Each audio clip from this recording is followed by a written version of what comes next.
الحمد لله رب العالمين والصلاة والسلام على نبينا محمد وعلى آله وصحبه أجمعين أما بعد.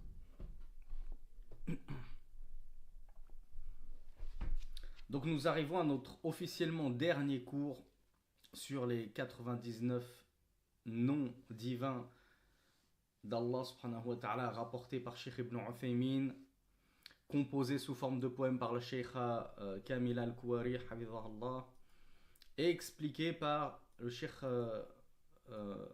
Mubarak hafidhahullah. Comme je l'ai dit, il y aura peut-être un ou deux cours en plus pour terminer l'intégralité de ce livre, puisque nous verrons qu'il y a, nous l'avons déjà vu, il y a plus que 99 prénoms pour Allah subhanahu wa ta'ala. Et on en connaît d'ailleurs plus que 99. Et Cheikh Ibn Baz en a rapporté certains que Cheikh Ibn Uthaymin, lui, n'avait pas rapporté. Donc ceux-là, on les verra, si vous le voulez bien, lundi. Et soit mardi, si on n'a pas fini, on terminera. Soit on fera une petite conclusion de cette série de cours qui nous aura duré finalement plus que 3 semaines au lieu des 2. Mais vous avez l'habitude avec moi.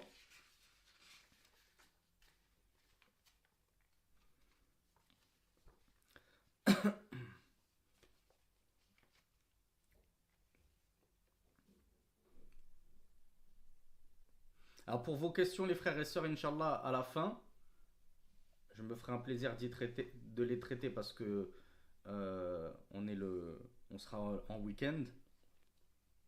Et moi en plus je suis en vacances pour une semaine, alhamdoulilah. Donc j'aurai pas d'excuse à vous quitter trop tôt. Donc sans plus tarder, on attaque avec le nom Al-Wakil. Et je pense qu'il y en a pas mal qui savent ce que c'est qu'Al-Wakil. Hasbunallah wa ni'mal wakil. Alors bravo Mehdi, bravo Altaïr, bravo N. Al-Wakil, le nom que je trouve le plus approprié, c'est le garant. Effectivement, Allah, il est garant. Il est garant des dépôts, il est garant de la sécurité de ses serviteurs, il est garant de la bonne organisation du monde, il est garant de toutes choses. Et vraiment, lorsqu'on le prend euh, pour, euh, pour garant, pour protecteur un petit peu, eh bien c'est lui qui s'acquitte, euh, je ne vais pas dire de sa mission, mais de nos affaires de la meilleure des manières lorsqu'on se réfugie auprès de lui. C'est ça que ça veut dire Hasbunallah wa ni'mal wakil. Allah nous suffit et quel bon garant il est. Et on dit généralement cette dua lorsqu'on est affligé, qu'on a été victime d'injustice, des choses comme ça. Lorsque quelqu'un tente de nous faire du tort ou nous nuire, on dit Allah nous suffit et quel bon garant. On se réfugie en lui, c'est Allah qui se chargera de me secourir. Donc Al-Wakil, le cheikh nous dit Allah lahu al-wikalatu tammatu wa huwa al-ahaq bihadha al-ism min kulli ahadin. Allah subhanahu wa ta'ala, c'est à lui que revient cette garantie, garantie dans le sens de il est garant, donc c'est à lui que revient la garantie la plus totale et il est le plus en droit à être nommé ainsi que n'importe qui d'autre. فهو تعالى على كل شيء وكيل الذي توكل العالمين خلقا وتدبيرا وهداية وتقديرا وإيجادا وإمدادا ورزقا ورعاية وعونا. Regardez tout ce qu'il a dit. وهو كافي عبده المتوكل عليه والمفوض أمره إليه. Donc le shir nous dit, pour expliquer ce qu'est ce garant, Allah c'est le garant. Qu'est-ce que ça signifie? Il nous dit Allah subhanahu wa ta'ala, il est garant de toutes choses. Et c'est lui qui va donc prendre en charge, et souvenez-vous ce que j'avais dit sur la prise en charge, hein, c'est lui, de lui-même, qui va prendre en charge les affaires de tous les mondes. Donc c'est pas juste des humains, c'est pas juste des gens pubères, de tous les mondes. Que ce soit en termes de création, donc il va prendre en charge la création de toutes ces créatures. Wa tadbiran, qui se souvient ce que signifie at-tadbir?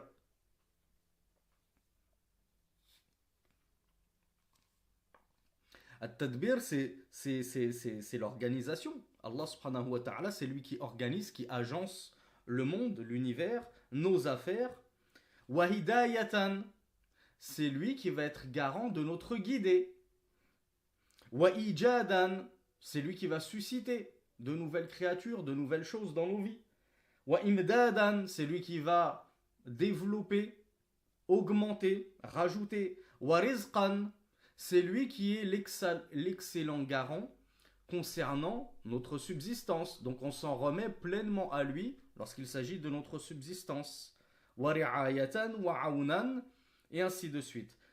C'est lui donc qui va suffire entièrement. Hasbunallah, il nous suffit. C'est celui donc qui va suffire entièrement son serviteur lorsque ce dernier se repose véritablement, totalement en lui et lui délègue toutes ses affaires. Et quelle est cette magnifique doua que je vous l'ai pas apprise officiellement, mais je vous l'ai citée il y a 3-4 cours, lorsque je sors de chez moi. Cette doua, il faut absolument que vous la preniez. Et vous ne pouvez pas ne pas la prendre tellement elle est simple et puissante et vitale et cruciale.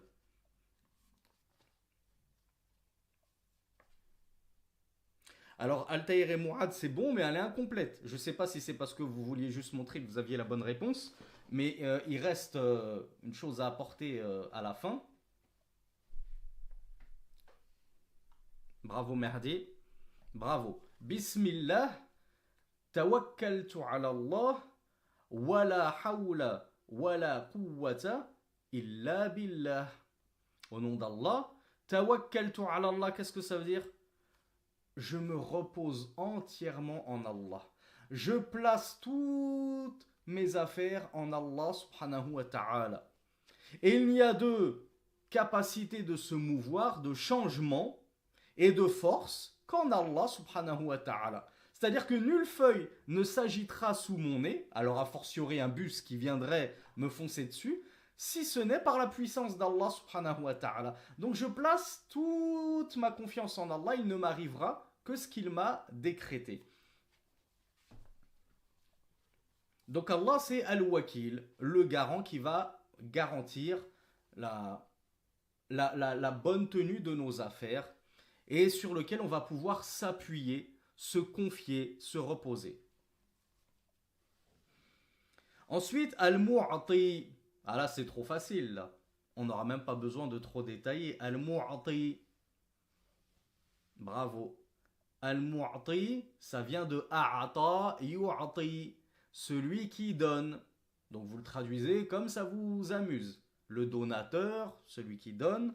Al-Mu'ati ala al-haqiqa. Likulli al-khaliqa. La mani'a lima a'ta wa la mu'tiya lima mana'. On retrouve une partie d'une doua du qunut, pour ceux qui prient un petit peu le qunut de temps en temps dans leur witr. Le shir, hafizahullah, il nous dit Allah subhanahu wa ta'ala, c'est le donateur suprême, véritable.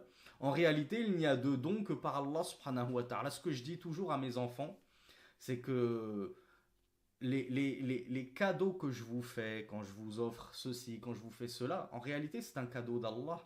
Parce que moi, je ne possède en réalité rien. Ce que j'ai, c'est Allah. Et c'est Allah qui m'inspire de vous faire des cadeaux, d'être gentil avec vous. Donc tout ce qu'on a, en réalité, ce sont les grâces d'Allah subhanahu wa ta'ala et les faveurs qu'il dispense comme il veut, à qui il veut, par l'intermédiaire de certains pions.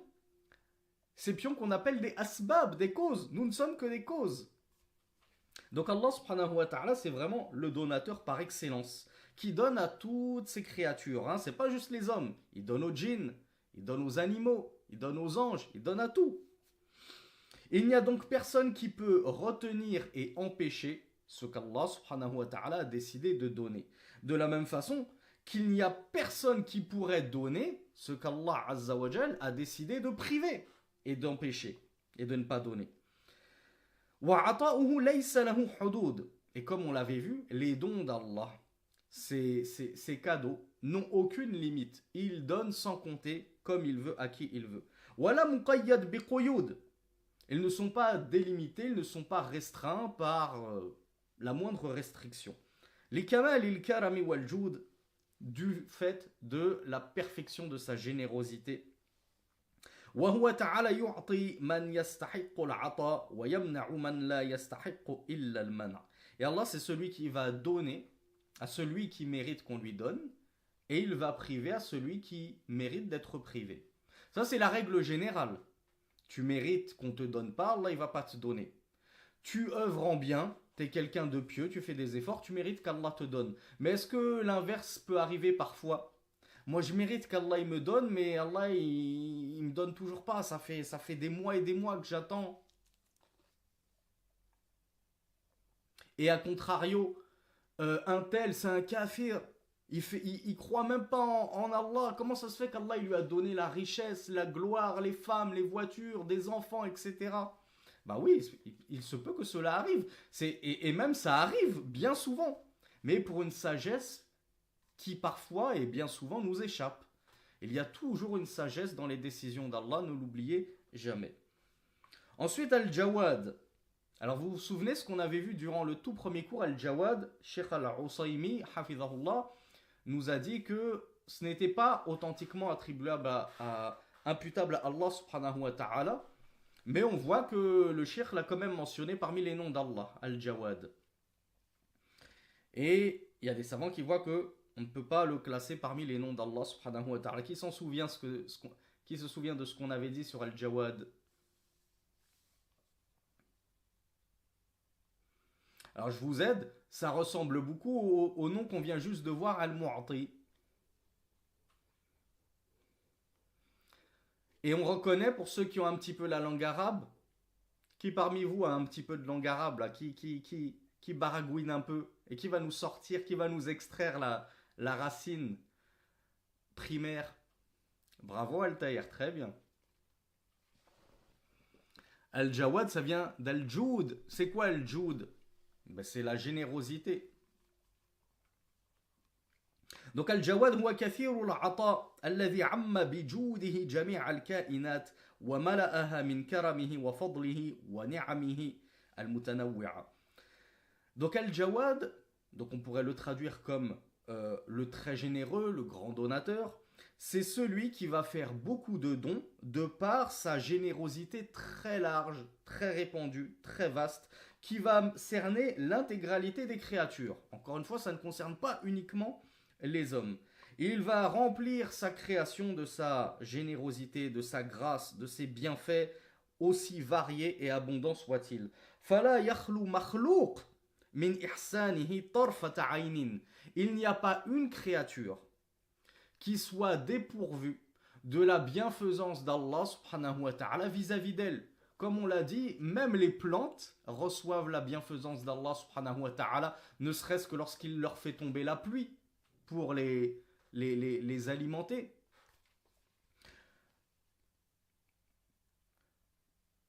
Allah subhanahu wa ta'ala, c'est le plus généreux de ceux qui ont été questionnés, de ceux à qui on demande. Tu ne trouveras pas plus généreux lorsque tu vas adresser une demande qu'Allah subhanahu wa ta'ala. D'où la parole vitale du messager d'Allah sallallahu alayhi wa sallam qui avait dit à Ibn Abbas radiyallahu anhuma wa idha sa'alta, qu'est-ce qu'il avait dit? Is'al abak, is'al nas, is'al lakaf, la sécurité sociale. Wa idha sa'alta fas'alillah. Lorsque tu dois demander, parce que tu as un besoin, demande à Allah. Pas demande à ton père, aux gens, à la CAF, etc. Demande d'abord à Allah. Pourquoi? Mais parce que tu ne trouveras pas de questionner, d'entité vers laquelle on s'adresse pour nos demandes plus généreuse qu'Allah subhanahu wa ta'ala. Donc pourquoi aller chercher à demander à quelqu'un de moins généreux qu'Allah subhanahu wa ta'ala, de moins riche qu'Allah subhanahu wa ta'ala?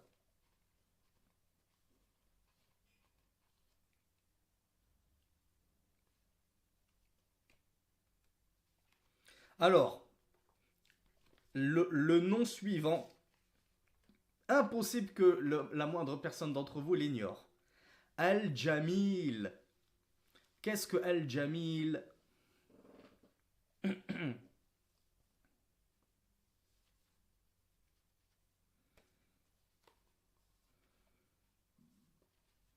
Alors, je vois certains points d'interrogation timides, mais faut pas être timide, c'est assez simple, non?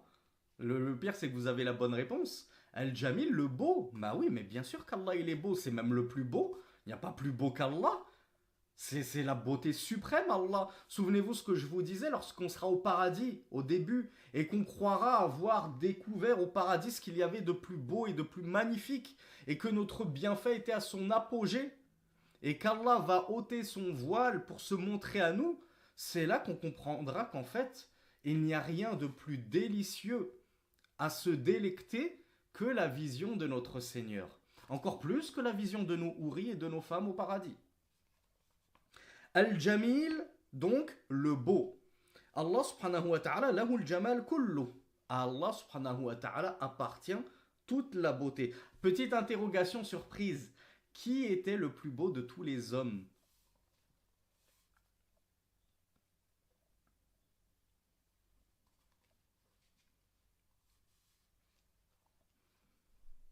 Alors il y en a qui... Alors non, c'est pas Sulaiman. Sulaiman n'est pas dans le classement. Euh, Soit, parce que ikhtalafa al-ulama, les savants, ils ont divergé. Il y a des savants qui disent que c'était Adam. Pourquoi? Parce que khalaqahu Allahu biyadayh. Allah, il l'a créé de ses deux mains, subhanallah. Comment voulez-vous que quelqu'un soit plus beau que le seul homme qu'Allah a créé de sa main divine, de sa noble main? Ça, c'est un avis. Deuxième avis, il y en a qui disent que c'était le prophète Youssouf, puisque Rasulullah sallallahu alayhi wa sallam nous a dit qu'il lui avait été donné la moitié de la beauté, à lui seul, la moitié de la beauté, vous imaginez? Qu'est-ce qu'elles faisaient les femmes quand elles le voyaient? Quand il est sorti devant elles, elles se sont coupées les mains de distraction tellement elles étaient ébahies de voir une personne aussi belle. Et il y a un troisième avis qui dit que c'était notre prophète Muhammad sallallahu alayhi wa sallam, et de nombreux compagnons ont témoigné qu'ils n'avaient jamais vu personne plus belle que Rasulullah sallallahu alayhi wa sallam. Donc il y a divergence, mais sachez que c'est l'un de ces trois. On a déjà notre podium. Adam, Youssouf, Muhammad sallallahu alayhi wa sallam, peu importe l'ordre, ce sont les trois plus beaux hommes qu'ait jamais connu l'humanité. Mais à Allah subhanahu wa ta'ala appartient à lui appartient toute la beauté. Alors il y a Angel qui pense être dans le top 10. Ben, donne-nous un peu, Angel, fais-nous profiter, hein. Sois paradin. Je vois que tu t'es marié vite et que tu penses déjà te remarier, c'est que tu dois être très beau, Allahumma barik. Donc n'hésite pas à déverser un peu sur nous de ta grâce. والجمال كله منه فلا يستحق أن يحب لذاته من كل وجه سواه.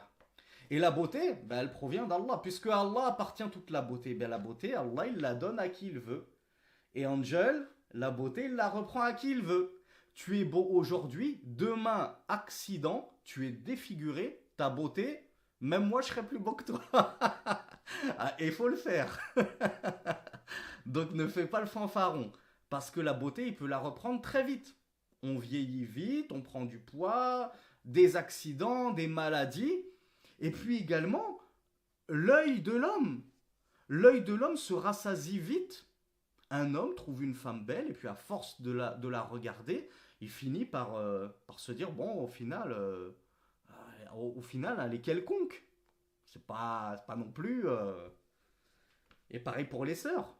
Bon, après, nous, les hommes, on a un avantage, c'est paraît-il, qu'on s'améliore en vieillissant avec nos cheveux blancs. Barakallahu fik, Angel. Jazakallahu khairan. Je vais pas lire ce que tu m'as écrit, mais je te rappelle que le mensonge est interdit même pour rigoler. Donc, rahimakallah. Donc, Allah subhanahu wa ta'ala, il a toute la beauté. Et oui, il n'y a pas de mal. Si vous voulez dire Allahumma barik dans votre tête, c'est mieux de le dire à voix haute lorsque vous voyez une personne qui vous plaît, dites à voix haute Allahumma barik. Comme ça, vous éviterez de lui jeter un œil par inadvertance, hein, sans le vouloir. Wal aynu haq, et le mauvais œil est vérité. qu'Allah nous en préserve.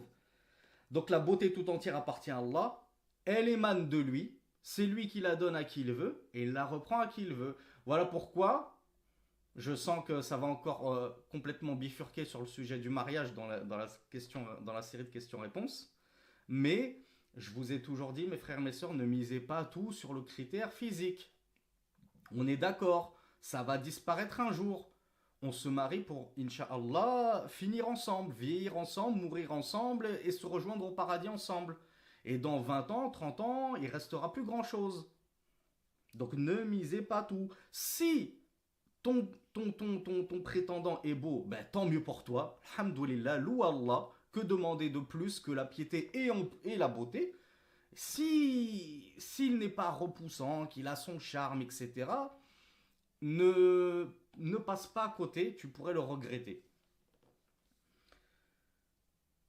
Donc Allah subhanahu wa ta'ala, le cheikh nous dit que nul ne mérite qu'on l'aime pour lui-même autant qu'Allah subhanahu wa ta'ala. C'est-à-dire que Allah, c'est l'entité, l'être, qu'on doit le plus aimer au monde. Déjà pour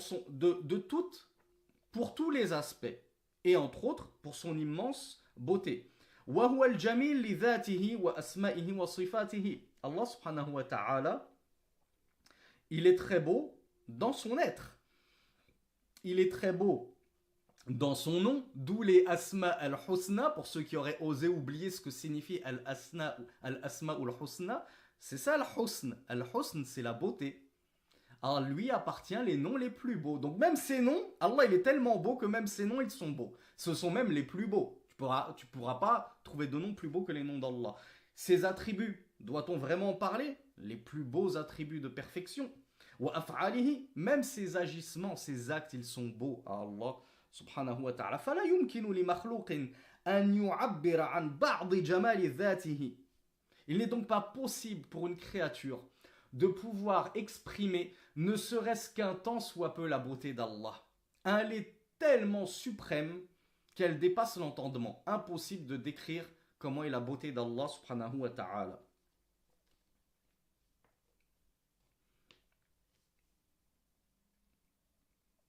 Et le shir de conclure وَأَعْظَمُ نَعِيمِ أَهْلِ الْجَنَّةِ رُؤْيَتُهُمْ لِرَبِّهِمْ.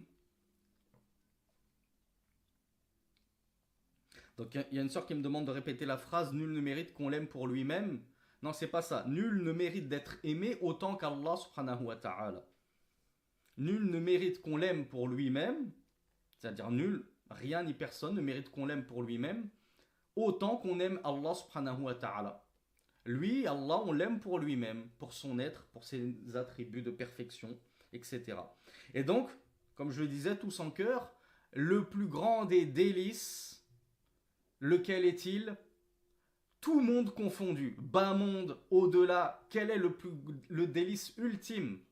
Bravo. C'est de voir le visage d'Allah subhanahu wa ta'ala, qu'Allah nous l'accorde.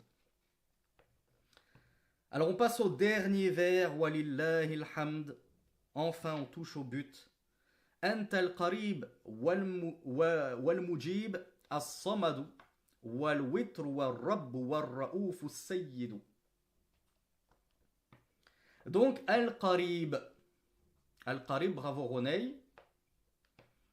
Al-Qarib, je crois qu'il y avait un frère parmi vous qui me demandait est-ce que ce nom-là, il ressemble pas au nom Al-Qarib. Alors si le frère veut se manifester, avec quel nom pourrait faire un parallèle Al-Qarib?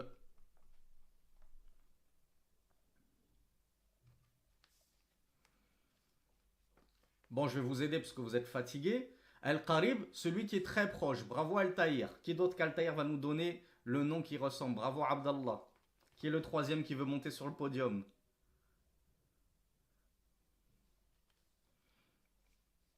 Bravo Bakari. On a notre top 3. Donc Al-Qarib, ça ressemble à Al-Batin, celui qui est très très proche. Mais proche comment? On le sait maintenant. Et plus aucune ambiguïté, plus aucun doute. Al-Qarib, يعني قرب عام من كل أحد بعلمه وخبرته ومراقبته. La proximité d'Allah subhanahu wa ta'ala, elle est générale. C'est-à-dire qu'il est proche de toute chose de façon générale, mais par sa science, par son par sa connaissance pointue, souvenez-vous la connaissance des choses internes, cachées, profondes, par son observance, son observation, parce qu'il est ar-raqib, celui qui observe minutieusement toute chose et sans que rien ne lui échappe. Et il y a également une proximité accrue. Et là, vous le savez maintenant, ça fait partie des fameux attributs d'Allah qui concernent l'humanité tout entière et qui touchent davantage encore de façon accrue et avec un peu plus d'attention ses serviteurs vertueux. La proximité d'Allah subhanahu wa ta'ala, s'il est proche de sa création tout entière, que dites-vous de sa proximité envers ses nobles serviteurs?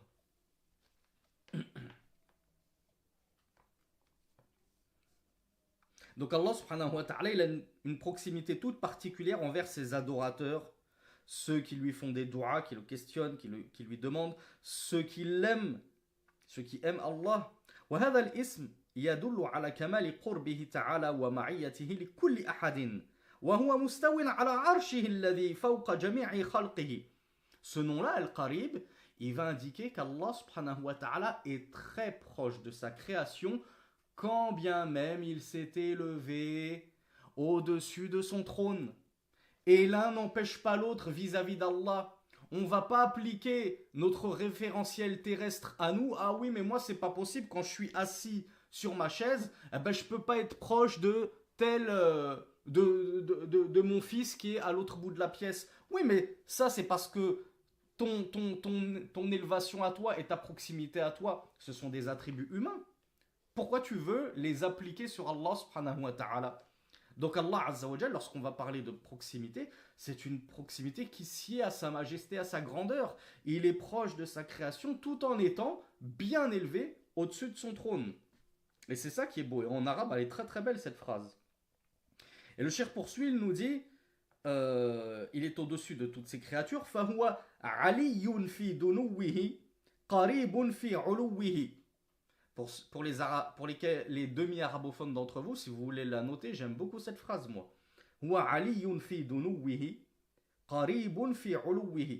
Allah, il est très haut dans sa proximité. Et il est très proche dans son élévation.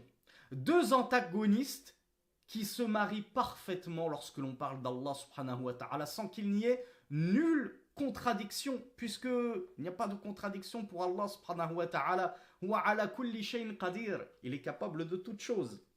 وما ذكر في الكتاب والسنة من قربه ومعيته لا ينافي ما ذكر من علوه وفوقيته. Donc tout ce qu'on a de rapport dans le Coran wa Sunna concernant l'élévation d'Allah subhanahu wa ta'ala, eh bien cela ne s'oppose nullement à sa toute proximité. Il est proche tout en étant très élevé. Alors on me demande de répéter Aliyun fi dunuwihi.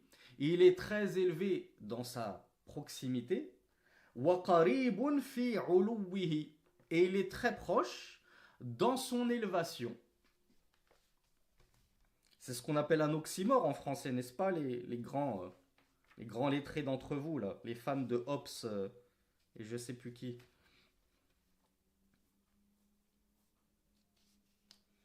Al-Mujib, donc le nom suivant, Al-Mujib. Qui reconnaît la racine Al-Mujib? Et du coup, qu'est-ce que ça signifierait?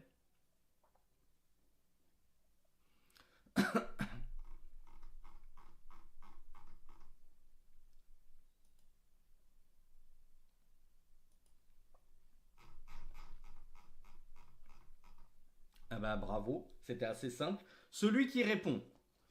Donc moi je ne saurais pas comment le traduire avec un substantif du style je trouve que le répondant, le répondeur, c'est pas assez joli pour Allah. L'exauceur, je sais même pas si ça se dit en français l'exauceur. Celui qui répond, celui qui exauce. Je vous laisse choisir mieux que moi. De toute façon, on vous l'a dit, le dernier cours, Inch'Allah, moi je vais essayer de les choisir moi-même. Je vais essayer d'en trouver un qui me convient à moi, qui me sied à moi pour tous les noms d'Allah. Ensuite, on pourra essayer de trouver ensemble et de faire une liste. Et grand bien vous en fasse si vous décidez de partager cette liste. Parce que là, on aura fait un travail de groupe pour aboutir à une liste des noms d'Allah avec une bonne traduction fidèles à la voie de Ahlus Sunnah wal Jama'a. On n'aura pas laissé ce travail à n'importe qui, Inch'Allah. Alors oui, Angel, il y a cette racine-là, effectivement, bravo. Alors ce sera soit demain, soit après-demain. Ça dépendra de l'avancement de... non, pardon, ce sera soit lundi, soit mardi. Ça dépendra de l'avancement de notre dernier cours. Donc Al-Mujib, je vous ai dit, Al-Ladhi Yujib, celui qui répond. C'est-à-dire il répond à la demande de ceux qui lui font des demandes, il répond à l'appel au secours, etc. Alors il y a une sœur qui me dit Al-Mujib, le répondant est associé dans le Coran à Al-Qarib. Alors peut-être que la sœur elle a trouvé le terme le répondant en googlisant ça. Donc c'est peut-être que ça existe dans la langue française. Et peut-être que c'est pas aussi... euh, peut-être que c'est suffisamment sophistiqué, ce que je n'aurais pas pensé. L'exaucant. Donc Al-Mujib alladhi yuqabilu ad-du'a was-su'al bil-'ata wal-qabul. Le Mujib, celui qui répond, donc on va dire l'exaucant et le répondant, c'est celui qui va euh, en contrepartie d'une demande et d'une invocation, donner, accepter, recevoir. فهو ينيل سائله مما يريد ولا يقدر على ذلك غيره. C'est donc celui qui va donner au demandeur ce qu'il veut et nul autre qu'Allah subhanahu wa ta'ala ne peut faire ceci. À quoi ça vous fait penser ça, mes frères et mes sœurs? C'est le seul qui est capable de donner à celui qui lui demande. C'est-à-dire, mutlaqan, de façon absolue, Allah, c'est le seul qui est capable de donner n'importe quoi à n'importe qui. Alors bravo à la sœur qui m'a parlé de shirk, c'est là où je voulais en venir. Je voulais qu'on... Bravo Roney, qui nous parle des Quburiya. Bravo Mouad. Là, regardez, on est dans Tawhid al-Asma wa Sifat et on fait un petit parallèle avec Tawhid al-Uluhiyya, Tawhid al-Ibada. On comprend, lorsqu'on a appris nos Asma wa Sifat, les noms d'Allah et ses attributs, on comprend que puisqu'Allah c'est le seul qui est capable d'exaucer, de donner comme ça, sans compter à qui il veut, comme il veut, eh bien on se dit mais pourquoi, lorsque je pense être stérile avec mon épouse, je vais aller invoquer des morts dans leur tombeau, je vais aller jeter des pièces d'argent dans un mausolée, etc. Je vais aller sacrifier un poulet chez un frère qui m'a dit que c'était comme ça que je devais opérer, etc. Je comprends que je dois me diriger exclusivement vers Allah et c'est lui qui donne, c'est lui qui répond, c'est lui qui accorde l'invocation à qui il veut. Donc on voit que notre tawhid, notre monothéisme, dans l'adoration, eh bien, il doit être en conformité avec notre monothéisme dans les noms et attributs d'Allah. Si je prétends avoir monothéisé Allah subhanahu wa ta'ala dans son nom Al-Mujib, eh bien, je dois arrêter de demander à autre que lui. Sauf, quelle est la condition, quelle est l'exception? Sauf dans quel cas de figure?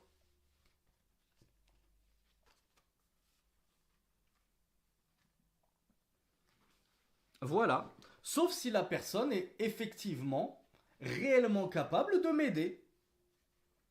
Et qui est la personne réellement capable de t'aider? Ben, premièrement, il faut qu'elle soit vivante. Parce que si elle ne respire plus, c'est compliqué.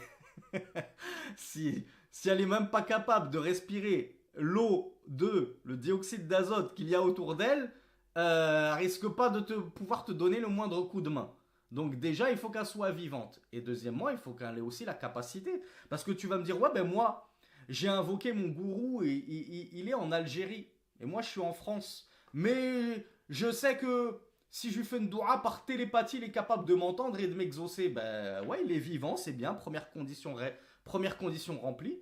Mais la deuxième condition, c'est qu'il soit vraiment dans la capacité de pouvoir t'aider. Et je suis désolé, la télépathie comme ça, à moins que ça ne transite par des djinns et des choses comme ça, c'est pas du tout shara'i, c'est pas du tout légiféré. Et là, on est en plein dans le shirk. Qui se rapproche des djinns, des sorciers, de la magie, se rapproche du shirk. Il se rapproche de la mécréance. Et ça nous fait penser à, à nos petits rigolos de certains pays d'Afrique. Je suis désolé de mentionner le continent, mais c'est parce que dans ma boîte aux lettres, ça venait que de ce continent-là.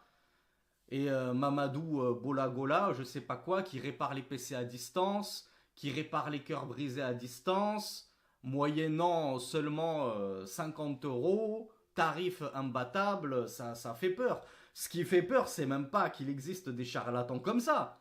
Ce qui fait peur, c'est qu'on a des gens dans notre communauté qui se réclament de l'islam et qui croient en ces personnes-là. Voilà, comme me le dit une sœur, des consommateurs. Et cette sœur, elle dit une chose que moi je dis tout le temps, et je vous dis toujours. Il ne cessera d'y avoir de l'offre tant qu'il y aura de la demande. Nous sommes demandeurs. On aime ça, se faire escroquer. On est des pigeons. On aime se faire escroquer. On aime se faire abuser. Eh ben, vous trouverez toujours des escrocs pour nous escroquer et abuser de nous. Puisqu'on en réclame, on en demande toujours plus. Ben, faut pas s'étonner qu'on finisse avec des formations prières à 500 euros. Et cette formation prière à 500 euros, vous croyez qu'elle s'est pas vendue comme des petits pains? Et vous croyez qu'il a fini où? Celui qui l'a fait, sa formation prière à 500 euros. Le séminaire que je vous ai montré sur Twitter, sur les noms d'Allah, Château-Chinon, la l'IESH, 420 euros. 420 euros la semaine pour apprendre les noms d'Allah. La ilaha illallah. Et ils ont dû faire ça le comble. Ils ont dû, à mon âge, je les imagine comme des sardines là, agglutinés, à essayer de rentrer par la fenêtre pour gratter. Prenez mon argent, prenez mon argent. C'est incroyable. Bah oui, tant qu'il y aura de la demande, bah, il y aura de l'offre. C'est de notre faute. Alors Angel me dit, il faut regarder de tous les côtés du prisme. Je me souviens pas avoir dit ça, Angel, ou alors c'est d'un autre Sami dont tu parles, mais je comprends même pas la métaphore pour le coup.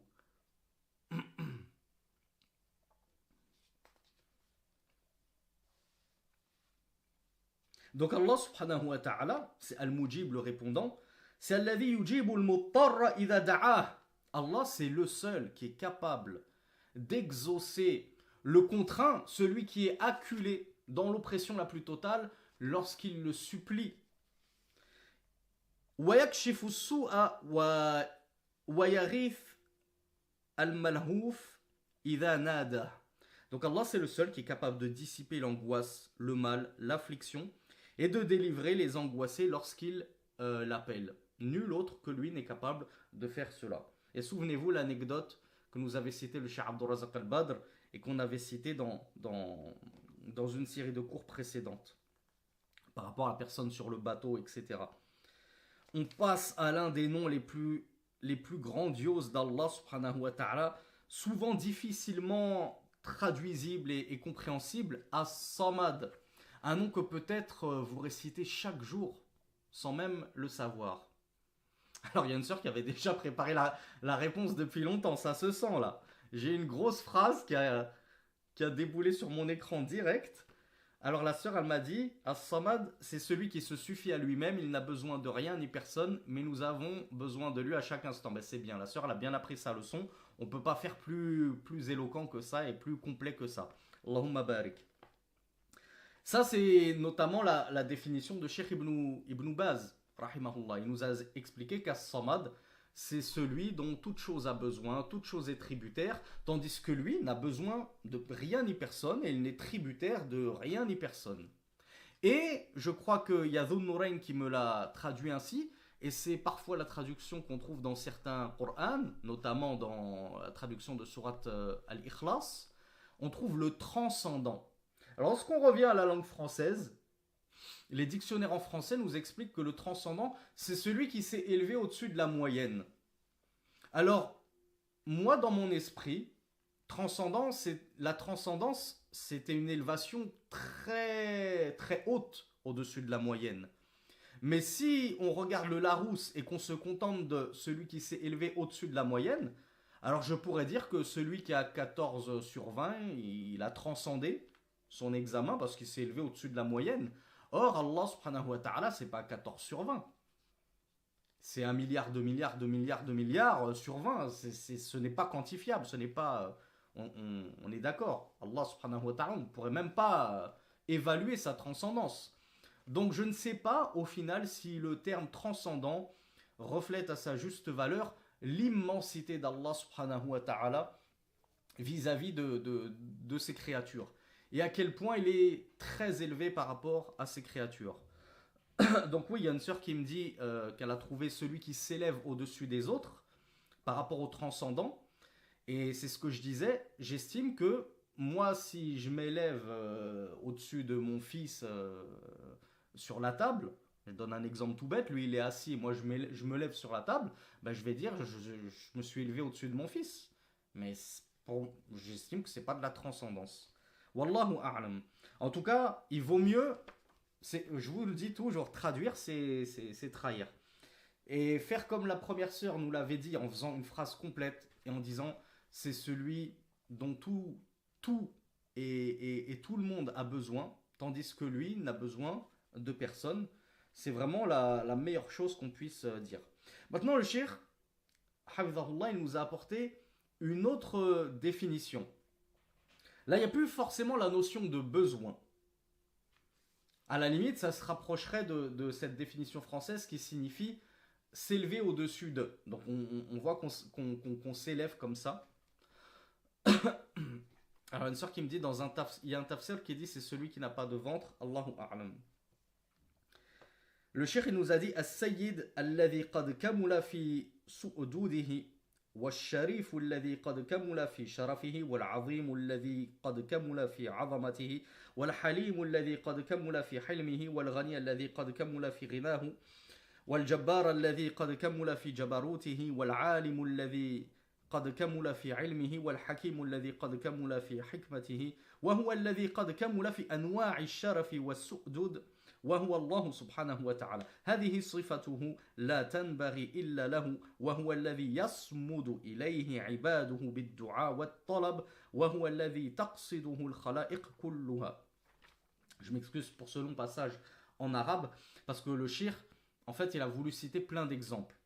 Ce qu'il faut retenir de sa première définition au shir, c'est que As-Samad, c'est As-Sayyid. Et As-Sayyid, on va le voir juste après. As-Sayyid, c'est quoi d'ailleurs?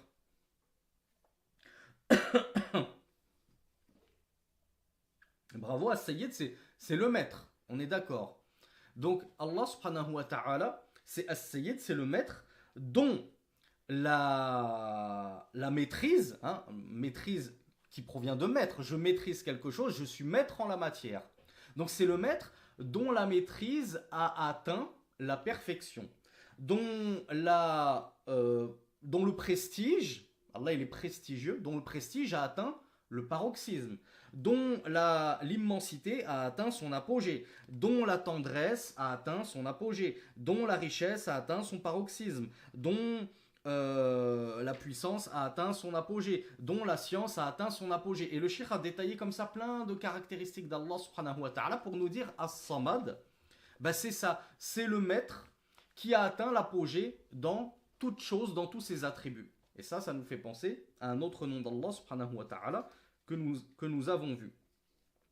Et enfin, deuxième définition qui se rapproche de celle de Cheikh Ibn Baz, il nous a dit, c'est celui alladhi yasmudu ilayhi ibaduhu bid-du'a.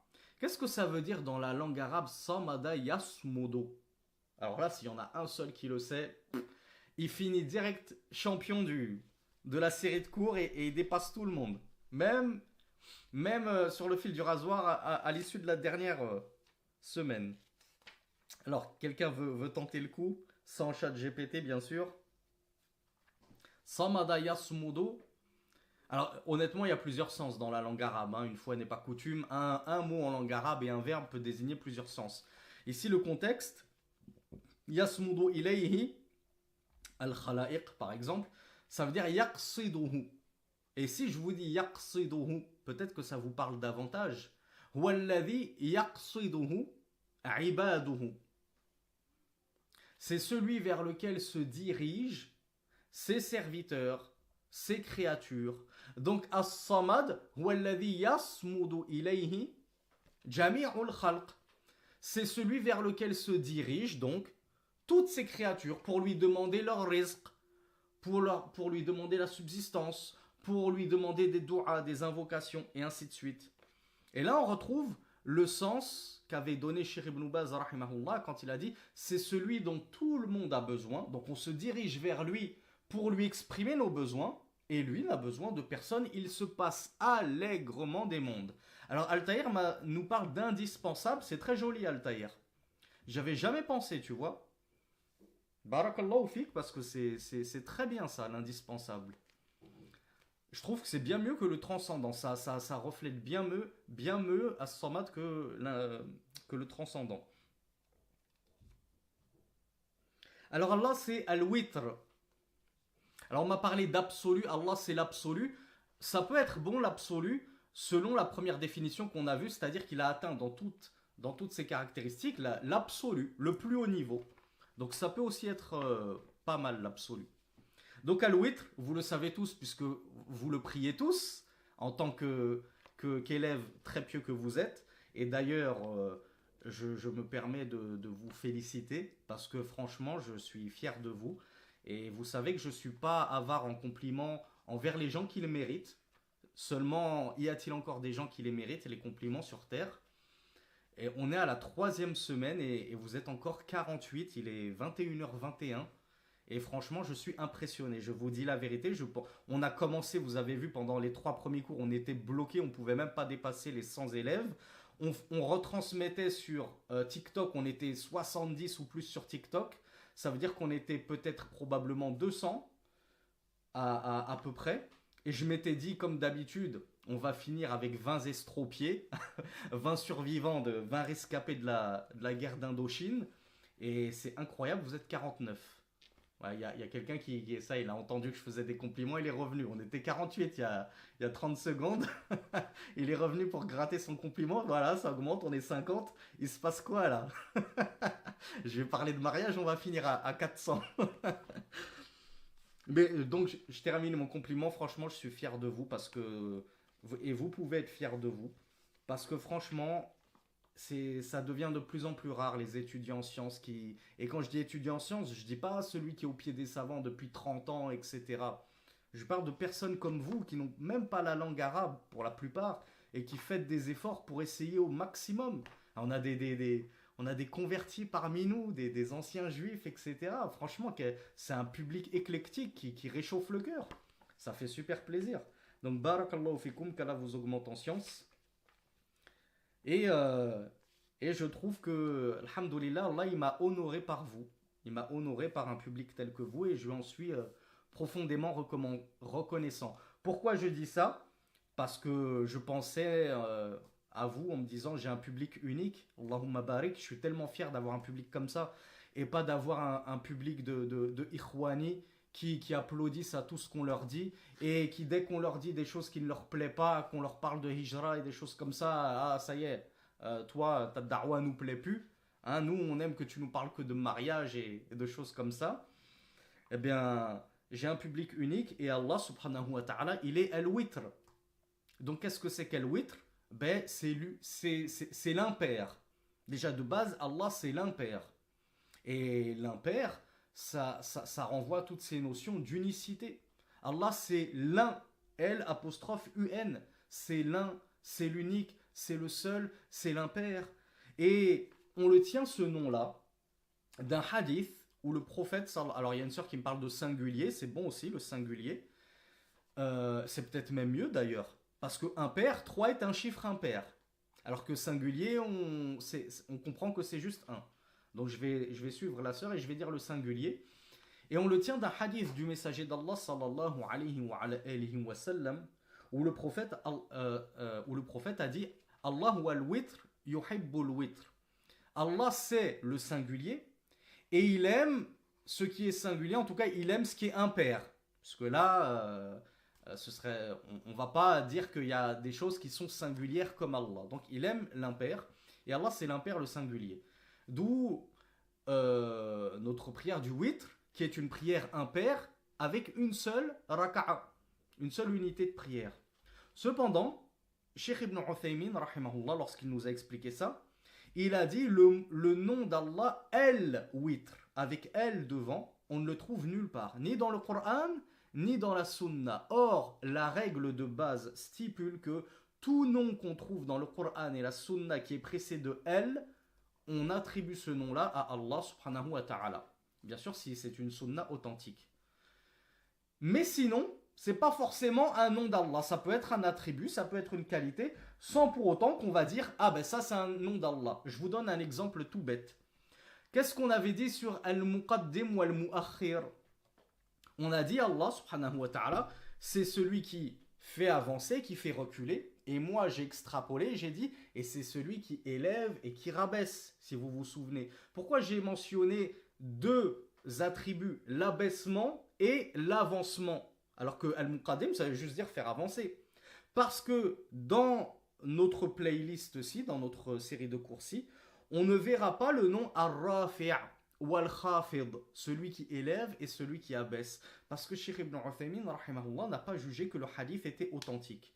Ce nom-là, ces deux noms-là, par exemple Ar-Rafi' ou Al-Khafid, on les trouve dans un hadith qui est rapporté dans les Sunan d'At-Tirmidhi, rahimahullah. Et ce hadith-là n'est pas authentique.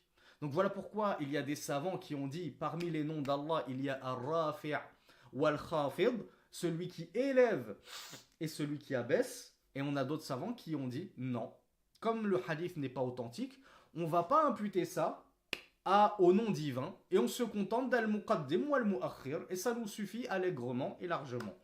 Donc tout ça pour vous dire que Cheikh Ibn Uthaymin a dit, à partir du moment où on n'a pas de trace dans le Kitab wa Sunnah du nom El-Witr, alors Cheikh Ibn Uthaymin, il a dit quand bien même le sens est vrai, il était un petit peu circonspect. Il n'était pas trop sûr de lui, comme pour le nom Al-Hafi, si vous vous souvenez. Donc Al-Witr, ou Al-Fard, donc c'est le singulier, l'unique. Wallahu subhanahu wa ta'ala, huwa Al-Witr ala al-itlaq. فهو سبحانه وتعالى الفرد الذي لا شريك له لا شريك له استغفر الله. Allah subhanahu wa ta'ala, il est tellement singulier et tellement unique qu'il n'a aucun associé. ولا نظير له. Il n'a aucun similaire. Rien ne lui ressemble. وهو سبحانه وتعالى واحد في ذاته وواحد في صفاته. Il est unique dans son être et dans ses attributs. فلا شريك له ولا معين. Il n'a donc ni associé ni auxiliaire qui viendrait l'aider, l'épauler. Quand bien même le terme épaulé, je vais revenir dessus parce que je vais encore me prendre une mise en garde. Samy, il a attribué l'épaule à Allah. J'ai passé l'âge de me battre avec les mises en garde, donc je retire ce que j'ai dit. وهو سبحانه وتعالى المتفرد بالألوهية المستحق لإفراده بالعبودية من كل الخليقة.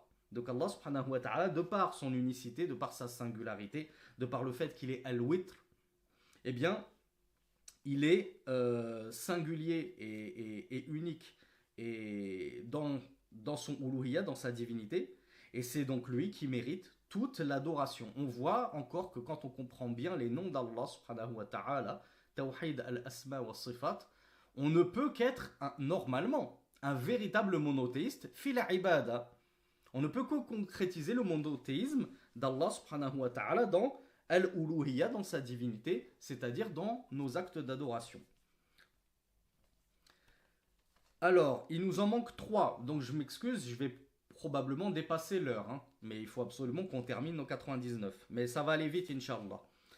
Le prochain, c'est l'un des noms les plus suprêmes par lesquels on aurait limite dû commencer, mais peut-être que la Sheikha a fait exprès de le mettre à la fin pour commencer en beauté et finir en beauté. Quand bien même, c'est pas le dernier qu'on verra. Ar-Rabb, qui ignore ce que veut dire Ar-Rabb. Et on l'a vu dans les premiers cours d'ailleurs. Le Seigneur, bravo, on est tous d'accord. Alors là, super facile à traduire. Pour une fois, on va pas se crêper le chignon. Ar-Rabb, le Seigneur. Ay lahu rububiya ala khalqihi ajma'in. C'est donc celui qui possède la toute seigneurie sur toutes ses créatures. Le shir nous a défini la seigneurie par 4 attributs. Et vous, combien vous seriez capable de me donner d'attributs définissant la seigneurie? Alors oui, il y a une sœur qui me dit, est-ce que Rab, ça signifie l'éducateur? Oui, on l'a vu dans des cours de Tawhid, qu'il y a une notion d'éducation de ces créatures.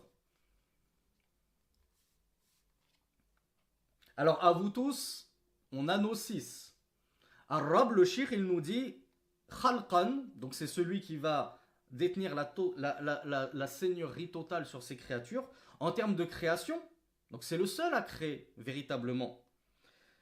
Et Wa Mulkan, et c'est le seul à posséder véritablement toutes ces créatures. Wa Tasarrufan, c'est le seul qui est réellement capable d'organiser sa création, d'agir dans son royaume comme bon lui semble. Wa Tadbiran, et donc le shir s'est arrêté à ces 4-là, et on a vu que c'est le seul en réalité qui fait vivre et mourir également, comme on l'avait dit hier, et ainsi de suite, le seul qui pourvoit la subsistance.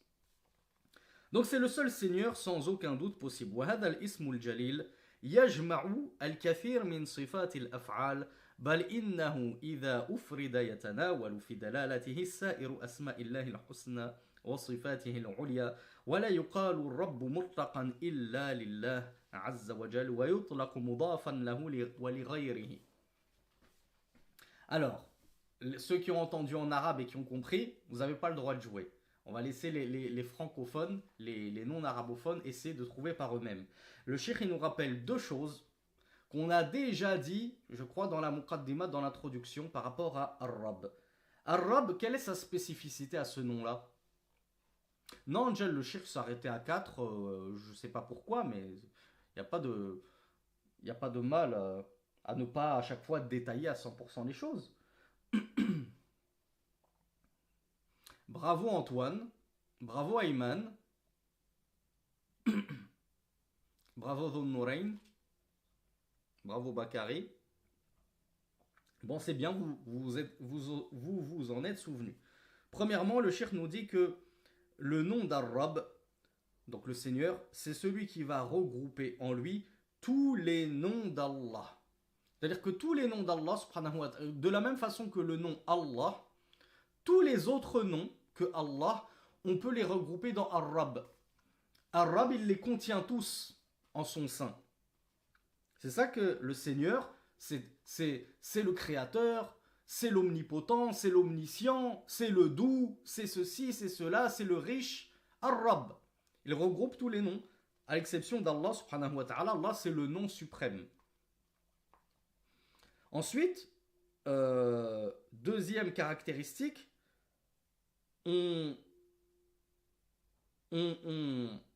que vous avez une autre caractéristique à m'apporter par rapport à Ar-Rab?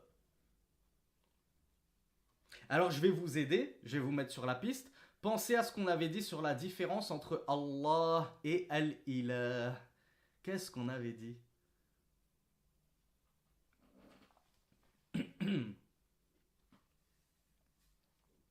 Bravo Ayman. Bravo Bakari. Allah est le seul à s'être jamais appelé Allah. Nul n'a jamais qualifié la moindre divinité en la nommant Allah, si ce n'est Allah lui-même. C'est le seul à avoir été appelé ainsi. Eh bien, le cheikh nous dit Ar-Rab, nul ne peut s'appeler ainsi ou appeler autrui ainsi. Ar-Rab, enta Rab. Toi, tu es le Seigneur. Impossible de dire ça à qui que ce soit. Par contre, est-ce qu'on peut dire à quelqu'un qu'il est Seigneur de quelque chose? En arabe, c'est possible de dire anta Rabbu quelque chose? Bravo Dhul Nourain, bravo Al-Tahir, bravo Muad. On peut dire, oui, tu es le Seigneur de quelque chose, d'une certaine chose sur laquelle tu règnes de manière relative, puisqu'on a vu que la toute possession appartient en réalité à Allah subhanahu wa ta'ala. Et c'est pour ça que la femme, comment on l'appelle dans son foyer? Si encore il existe des femmes au foyer de nos jours, je sais pas. Prêtons-nous à rêver. Comment appelle-t-on les femmes qui restent dans leur foyer? Bravo, Rabbatul Bayt. On dit c'est la... En français, on le dit en plus, c'est la maîtresse de maison. Ben, c'est ça, maîtresse de maison, c'est elle qui règne dans sa maison. Bon, bien sûr, ça veut pas dire que... Ça veut pas dire qu'elle doit mettre à l'amende son mari et lui faire la hagra. Faut pas, prenez pas trop la confiance, les sœurs. Hein. Quand on dit vous êtes maîtresse de maison, le mari, il aura toujours une place au-dessus. C'est quand même lui qui règne, entre guillemets, et qui a la décision finale et le commandement. Mais n'empêche que, maîtresse de maison, voilà, s'occupe de ses enfants. C'est elle comment on appelle ça, qui prend soin de leur éducation. Et elle a une certaine part de gérance. Rabbatul Bayt, on l'appelle Rabba. La, la, la, la- En arabe, c'est carrément la seigneur. C'est la seigneur de la maison. Mais il n'y a pas de mal, donc, à dire que lui, c'est Rabbul Mal. C'est le propriétaire de l'argent. C'est le seigneur de cette bourse. Et ainsi de suite. Mais par contre, appeler quelqu'un arabe, ben même le mari, il peut pas exiger que sa femme, elle l'appelle arabe. Il rentre dans la maison et il tape un coup de pression. Samy, il a dit que c'était moi le chef ici. Alors, dorénavant, tu m'appelles Rabbi. Tu m'appelles Arab, etc. Non, non, non. Attention. Arab, c'est spécifique à Allah subhanahu wa ta'ala. Alors oui, effectivement, il y a des personnes qui me parlent de l'expression française monsieur, qui en réalité provient de monseigneur. Monsieur.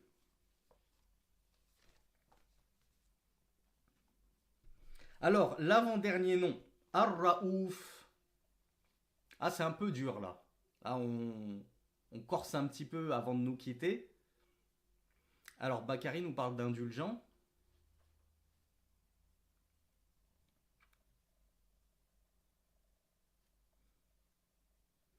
Alors, est-ce que vous reconnaissez une racine dont on a parlé quelques cours auparavant?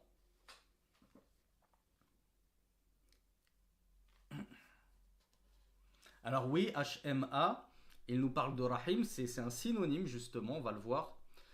Il y a une sœur qui nous parle de compassion, une sœur qui nous parle de compatissance, c'est ça. La racine c'est Ar-Ra'fa. On avait parlé d'Ar-Ra'fa. Eh bien, qu'est-ce que Ar-Ra'ouf? Le shir nous dit, donc ça vient de Ar-Ra'fa, et Ar-Ra'fatu, hiya ashaddul rahma. Ashaddur Rahma, c'est le paroxysme de la miséricorde. Ar-Ra'fa, donc c'est, on pourrait le traduire par la compassion, l'extrême douceur, l'extrême tendresse, comment on peut appeler ça? L'empathie. Hein, quelqu'un qui a énormément d'empathie, qui a beaucoup de compassion, qui a une miséricorde très très très poussée. Donc Ar-Ra'fa, Ashaddur Rahmati wa ablaruha wa a'la ma'aniha. Ar-Ra'fa, dont vient le nom Ar-Ra'ouf, c'est le summum de la miséricorde, c'est son plus haut niveau dans tous les sens possibles qu'on comprend de miséricorde. Wallah subhanahu wa ta'ala huwa ar-Ra'ouf ar-Rahim bi jami'i ibadihi. Allah c'est Ar-Ra'ouf, Ar-Rahim, donc le tout compatissant, le tout miséricordieux, envers l'ensemble de ses serviteurs, al-atouf alayhim bi altafihi wa ra'fatihi. Donc c'est celui qui va faire preuve de compassion vis-à-vis d'eux avec sa lutf. Et maintenant vous savez ce que c'est que la traduction très pertinente de lutf. Il va faire preuve certes de bonté, de gentillesse vis-à-vis d'eux avec subtilité. Fala تزال آثار رأفته سارية في الوجود مالئة للموجود. Et les traces et les effets de cette ra'fa, de cette extrême miséricorde d'Allah subhanahu wa ta'ala ne cesseront d'être perceptibles dans l'existence et de remplir l'humanité. L'imam Ibn Jarir al-Tabari avait écrit Ar-Ra'fatu A'la ma'ani ar-Rahma. Ar-Ra'fa, dont vient le nom Ar-Ra'ouf, c'est le plus haut niveau de sens de la miséricorde. وَهِيَ عَامَةٌ لِجَمِيعِ الْخَلْقِ فِي الدُّنْيَا. Et cette Ra'fa, cette grande compassion, cette grande miséricorde, elle est générale pour toutes les créatures dans cette dunya, même les animaux, Allah subhanahu wa ta'ala se montre compatissant envers eux. وَلِبَعْضِهِمْ فِي الْآخِرَةِ. Mais seulement pour certaines de ces créatures dans l'au-delà. Est-ce que Allah Azza wa Jal va montrer de la compatissance et de la miséricorde envers les infidèles dans l'au-delà? Non, ce sera trop tard. Il peut être miséricordieux et il peut être compatissant envers un infidèle fid dunya parce qu'il lui laisse une chance de se racheter et de se rattraper, mais s'il persiste à refuser tout sauf la mécréance et mourir là-dessus, alors il n'y aura plus de clémence dans l'au-delà. Ce sera trop tard. Tu avais ta chance et tu l'as manqué. Et on termine, walillahi alhamd, avec le dernier nom rapporté par Ibn Uthaymin dans Al-Qawa'id al-Muthla concernant les noms d'Allah, As-Sayyid. Donc on l'a vu, As-Sayyid, il me semble. On a dit ce que ça signifiait. C'est le maître. As-Sayyid, le maître. Wallah subhanahu wa ta'ala huwa as-sayyidu ala al-itlaq lahu as-siyadatu al-kamila fi a'la ma'aniha wa kamaliha wa jalaliha. Allah, c'est donc celui qui a la maîtrise absolue de toute chose, le plus haut niveau de perfection de maîtrise, sous tous ses aspects, sous toutes ses compréhensions. فَهُوَ تَعَالَى سَيِّدُ الْخَلْقِ, c'est donc le maître de l'humanité et de la création. وَهُوَ مَالِكُهُمْ, et c'est leur possesseur. وَمَالِكُ أَمْرِهِمْ, et le possesseur de leurs affaires. الَّذِي إِلَيْهِ يَرْجِعُونَ وَبِأَمْرِهِ يَعْمَلُونَ, celui vers lequel ils vont retourner et pour lequel ils œuvrent. نَوَاصِيهِمْ بِيَدِهِ, leur toupet, le toupet c'est le haut du front, leur toupet est dans sa main, c'est-à-dire qu'Allah les détient totalement et les contrôle parfaitement. Ils ne peuvent se soustraire à sa toute puissance et à sa maîtrise. يَتَوَلَّى أَمْرَهُمْ وَيَسُوسُهُمْ إِلَى صَلَاحِهِمْ, Allah va donc se charger de leur affaire et il va diriger et organiser leurs affaires en fonction de ce qu'il leur sera profitable pour leur dunya et leur au-delà. هذا والله أعلم والحمد لله رب العالمين. Nous avons enfin terminé l'explication de ces 99 noms d'Allah subhanahu wa ta'ala. Il y en aura une petite demi-douzaine à voir en plus, en bonus, lundi, Inch'Allah. Peut-être pousser mardi pour une petite conclusion et finir en beauté. Ceux qui ne veulent pas y assister ou ne peuvent pas, je ne leur en voudrais absolument pas. Et Inch'Allah, je reste à votre disposition